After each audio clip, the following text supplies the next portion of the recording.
જિલ્લાના મહુવામાં રાત્રે પતિ પત્નીની બેવડી હત્યાનો બનાવ બનવા પામ્યો હતો, જેમાં પોલીસે આરોપીને ગણતરીની કલાકોમાં જ ઝડપી પાડી ધોરણસરની કાર્યવાહી હાથ ધરી છે। 2 દિવસ પૂર્વે મહુવા શહેરમાં સંતાનોની સામે જ તેમના માતા પિતાની હત્યા કરવામાં આવી હોવાની ચકચારી ઘટના સામે આવી છે। મહુવામાં બનેલા પતિ પત્નીની હત્યાના ગુનાનું કારણ પણ ઘરની દીકરી જ હોવાનું સામે આવ્યું છે। મહુવા શહેરના ખારના ઝાપા વિસ્તારમાં રહેતા રમેશભાઈ તેમના પત્ની ભારતીબેન અને દીકરો ટીવી જોતા હતા। તે દરમિયાન અજય નામનો શખ્સ હાથમાં છરો લઈને ઘરમાં ઘૂસી આવ્યો અને સાસુ સસરા પર તૂટી પડ્યો હતો। દીકરી સામે માતા પિતા પર હુમલો થતા દીકરી ડરીને પાડોશીમાં જતી રહી હતી।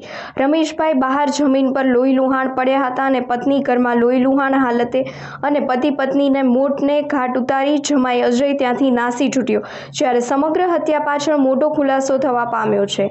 રમેશભાઈની મોટી દીકરી શોભાબેનના લગ્ન નવા ઝાપા રહેતા અજયભાઈ રાજુભાઈ ભીલ સાથે થયા હોય ત્યારે શોભાબેન સતત ઘરકંકાસથી કંટાળી કોઈ જામનગરના શખ્સ સાથે દીકરાઓને તરછોડી ભાગી ગઈ હતી, જેને લઈને અજય વારંવાર આવીને રમેશભાઈ અને તેમના પત્ની ભારતીબેનને ધોકાછરી વડે ધમકાવતો હતો।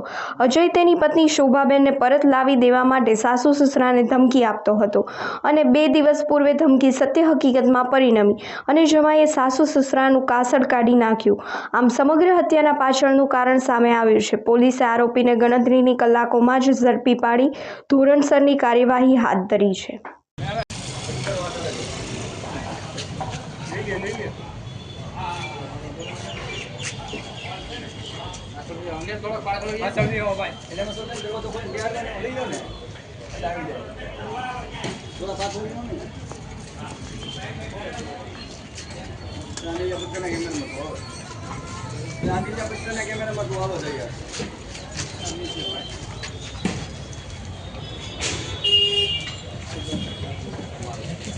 ભાવનગર જિલ્લાના મહુવા ટાઉન ખાતે 4 જુલાઈ 2025ના રોજ અજય રાજુભાઈ ભીલ નામના વ્યક્તિએ પોતાના પત્ની અન્ય વ્યક્તિ સાથે રહેવા ચાલી ગયેલા હોય એ વાતનું મન દુઃખ રાખી પોતાના સાસુ ભારતીબેન અને સસરા રમેશભાઈ સાથે ઝઘડો થયેલ હતો।